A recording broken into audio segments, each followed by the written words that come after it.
with this. Go on, tell us. I bring up these quantum computing stories every once in a while. I have a specific question I want to ask Jon and Peter, just kind of based on the theme of the story. But this is another step forward where they found a way to increase the stability time of the qubits, essentially, and by increasing the amount of time that they are in a stable state, you increase the number of calculations you can perform with them. And there have been a couple major breakthroughs. They talk in this article briefly about how they figured out that they can control many more of them with a single antenna on the board. They found in this case, they came up with a way to make them hold this coherent state 100 times longer than the previous record. I still don't get the sense that we're like a minute away from a usable quantum computer that everybody could have in their home, but it's really interesting to see the technology developing. And related to this, we've also done a couple stories, or we did a story not too long ago about some breakthroughs in cold fusion. And so I want to try and kind of tie these two topics together with Jon and Peter on today's Not So Critical Update.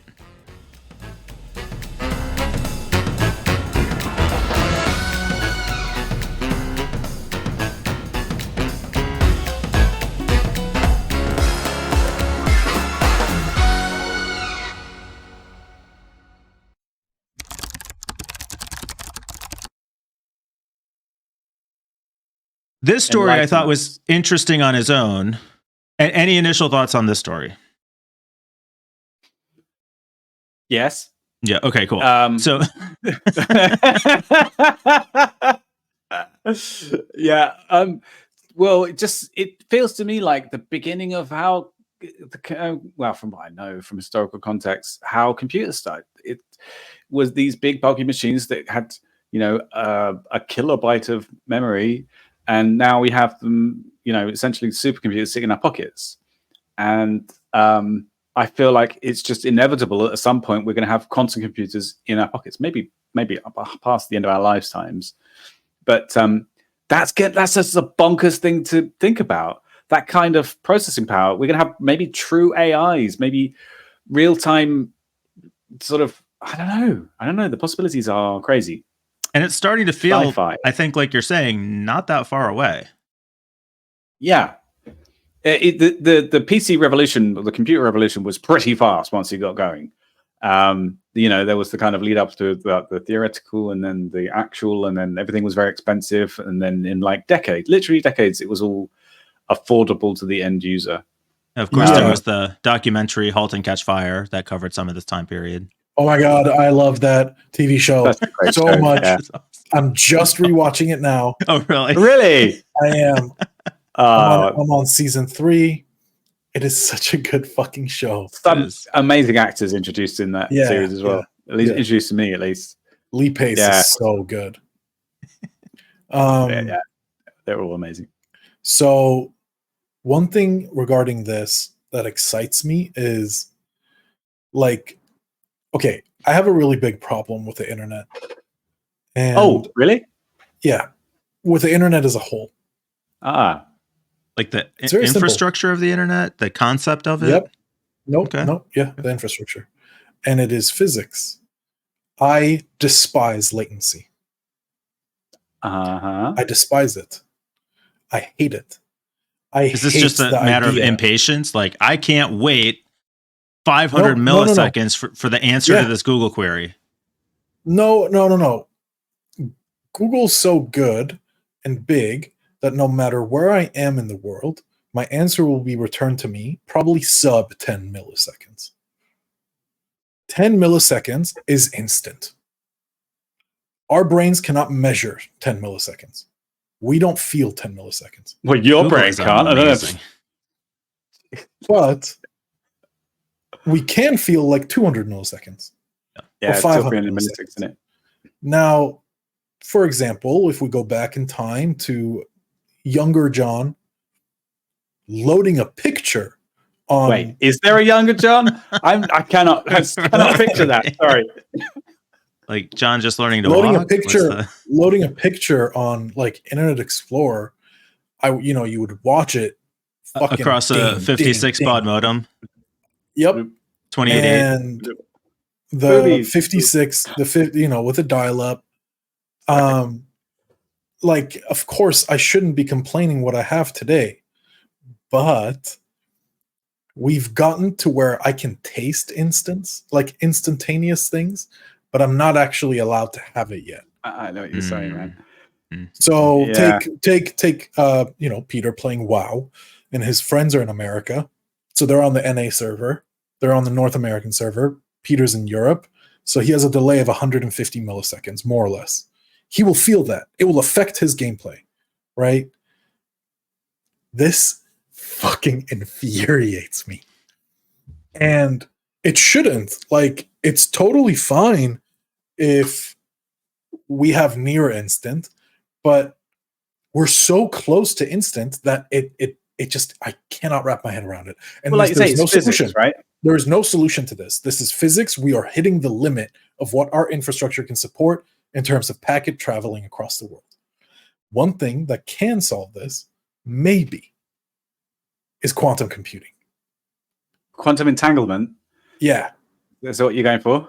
maybe. I don't know. I'm not a quantum physicist. I literally don't know. But what they have proved is that they can pass data between 2 points magically. Literally instantly. Magically. And that these 2 points interact with each other while being miles apart instantly. So I don't know what we're going to get from quantum computing, but I am very excited.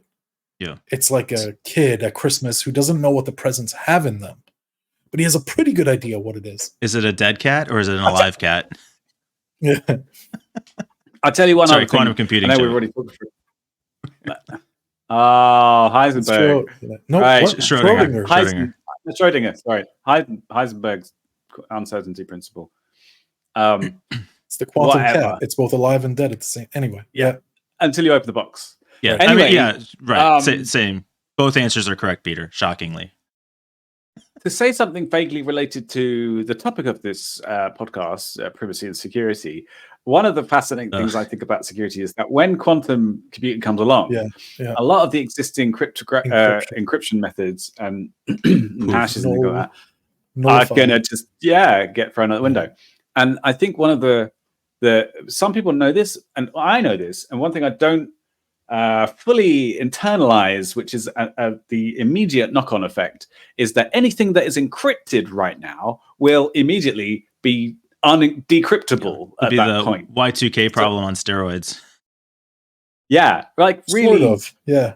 There's going to be a lot of sensitive information which we think is perfectly safe to pass around, which will not be. So if you were if you were a government organization who was recording all web traffic, all of it, with no way to actually examine it or know what's being passed through, from server to server because it's encrypted, in 10 years' time, that might be very different.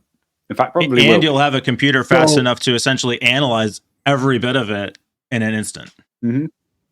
Luckily, as we gradually move towards this potential doom scenario, encryption will keep up. We have smart enough individuals, thank God, who will be able to. But you're right, Peter. Historical data will not be protected. It's like putting something in a bank safe and thinking that's safe, that's locked away. No one will ever get to this. 10 years later, but it's not true. So something you've transmitted that was dodgy right today, in the future may not be. Anyway, so here's the second article, Mike. Here's the question that I have for both of you. I guess two questions. We've done stories on quantum computing. We did a story not long ago on cold fusion. Which do you think we will master first, and which do you think will have a greater impact on humanity between cold fusion and quantum computing? I don't know which one we'll do first because I'm not qualified to say much about the progress of cold fusion. Don't let that stop you. But I just don't know enough. I think cold fusion will have more of an impact on humanity because I think Yeah, I do. I think free energy. I mean, maybe I'm being naive because I'm sort of assuming that along with that we get free access to it, which is probably not going to be the case. That is But absolutely not going free to access. be the case. No. Yeah. Well, if we Star Trek style the world, yes, that will be the case. But that means complete globalization and a Civ level upgrade. And for those unfamiliar, I forget the person's name who created this, but where there's like 5 major levels of civilizations. Out of the 5, we're like civilized. Right. Sorry. We're I was thinking like a Civ, you know, like a thing. But like, I thought you were talking about Sid like, Meier's, the Sid Meier's game. No, but we're like level 2 out of 5, maybe even 1. Like one major bump in this level is, or like one level is that we become globalized. One humanity, no countries, no nations. After that is, I believe, complete dominancy over our environment. No, solar system. Oh, okay. And then after that, it's maybe complete dominancy over the Milky Way. And I think then we are like Civ 5. We know how to harness energy cleanly. Everything's free. Full on utopia with like space lasers. So never gonna happen. We're a shit tier species. We're too selfish, and we're still burning things for energy. Mm-hmm, mm-hmm. But I think that cold fusion weekend, is guys. a step. Cold fusion with NFT galaxy. Yeah, with NFTs. Cold fusion is a step towards that direction. Which one will we do first? I actually think that we're a moon trip away from cold fusion. But really? we are, yeah, for sure. Okay. Yeah. What do you mean by that? China has found traces of helium-3, I think it's called. And helium-3 is supposed to be like the holy grail of free energy. I believe in combination with cold fusion. Again, not a physicist, but just a lawyer. So armchair lawyer. Internet lawyer. Yeah. Quantum computing, I think, is going to take a lot longer. I don't think so. We're at the level of where in the 40s we were sending a bit. They were passing a 1 or a 0 across a cable, and they were like, wow. How do we do this faster? We're like, they haven't even made the circuit board yet. That's where we are in quantum computing. But in cold fusion, I think we're literally just missing the secret sauce. But people have thought that for decades. I don't know. Regarding what? Cold fusion. Like cold fusion has always been right around the corner. But we've never been able to mine the moon. Yeah. So I guess I feel like we're probably closer to quantum computing, actually.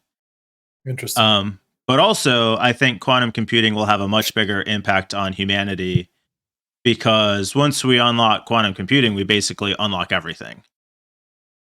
No, see, I don't agree with that. I don't agree with that at all. Here's the reason why. Because as a developer, there have been technologies which have existed and we haven't been able to realize the potential of them until way down the line. Even things like JavaScript, right? I mean, JavaScript has given us stuff like, I don't know, Google Docs or web browsers in a web browser. And it only got to that point after decades of development. I would say even Java, not JavaScript. I was just picking anything, really. Any kind of language or technology or something is never, the potential of it is there, but the ability to use it is not just a step away. It's that's a fair point. But don't you think having quantum computing accelerates the timeline? No, that's because what I'm saying. Then you can use quantum computing to solve all those problems. Yeah, that would be nice if it was like that. I think there's a kind of sort of fundamental limit to how fast we can progress with things. It's basically a genie wishing for more genies, or using your first wish to wish for more wishes. Wish. I think eventually. So is it Moore's law? Actually, The only that's way a that good the genie can loophole. produce more genies is by yeah. having a baby with another genie and then waiting for the genie to grow up. That might, if you well- can't wish for more wishes, wishing for more genies might be the perfect loophole. You've done it. That's a I really think I good one. cracked Figured it it. out. You've broken the system. You just beat life. Game over. Congratulations. How it If only we feels. had a genie. Jesus.